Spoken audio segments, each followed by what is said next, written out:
Alam natin kung gaano po kahirap ang mabuhay dito sa mundo. Kasi karanasan natin na minsan, ginagawa na natin lahat na makakaya natin, pero nabibigo pa rin tayo. Hindi po ba?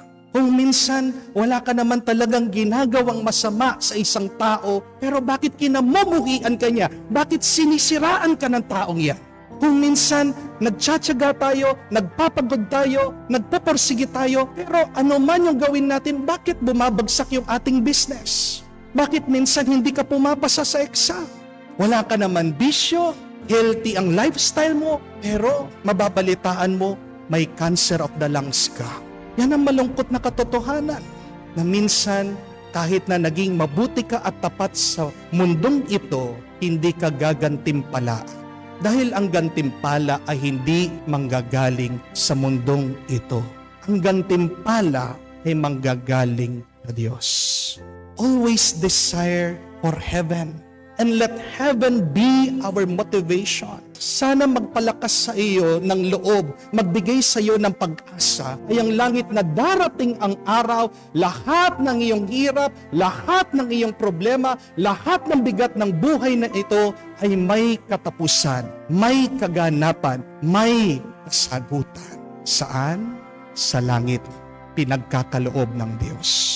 But we are also challenged, my dear friends, to fear the loss of heaven. Baka nakalimutan nyo na po yung mga salitang yon dahil marami sa atin hindi na po nangungumpisal. Maririnig nyo po ang mga katagang yon. Dinadasal nyo po yung act of contrition. Hindi po ba? That we should fear the loss of heaven and fear the pains of hell. Magandang motibasyon ang langit, pero mas magandang motibasyon din ang impyerno. Dahil minsan ang tao, kailangan mo siyang takutin para matauhan siya at umpisahan niyang gawin yung mabuti, yung tama at maganda. Hindi po ba?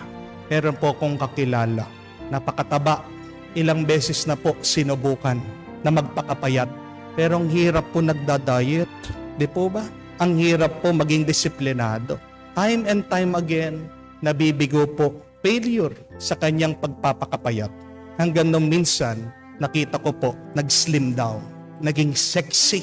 Bilib na bilib po ako. Tinatanong ko, ano ang ginawa? Bakit po nagkaroon na ng lakas ng loob? Bakit nagsipag na maging healthy? Alam niyo po, sabi niya, natakot. Bakit? May sakit diabetes. Sinabi po ng doktor, kung hindi ka papayat, mamamatay ka. Hindi po ba fear is one of the greatest motivation? Kaya nga tanong natin, natatakot pa rin ba tayo na mapunta sa impyerno? Dalawa lang naman po ang pupuntahan natin pagkatapos ng buhay na ito. Langit o impyerno. Pero ano ang ginagawa ng demonyo? Napakatalino po niya. Kinukumbinsi tayo, walang impyerno. Pag nakalimutan mo na may impyerno pala, di ba? Wala ka ng kontrol sa sarili mo. Magpapakasaya at magpapakasaya ka na mahulog sa tukso at magpatuloy sa pagkakasal.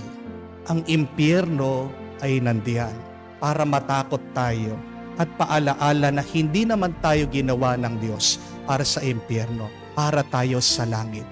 Pero bakit darating ang araw, marami ang pupunta sa impyerno? Dahil nakalimutan na nila, totoo pala ito. Dahil nakalimutan na nilang matakot. Do you still fear the loss of heaven? Do you still fear the pains of hell?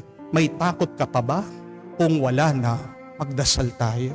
Sana magkaroon tayo ng banal na takot para maiwasan natin ang mali at tayo ay palaging maglakbay papunta sa buhay na banal, tama at mabuti. Napakaganda po ng sinabi ni Don Bosco. Ano?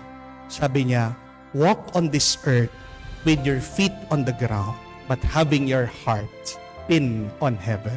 Maglakad kayo na ang mga paa nyo nandito sa mundo, pero sana ang inyong mga puso ay nasa langit. Magandang tanong yon. Nasaan ang puso mo? Nasa langit pa ba?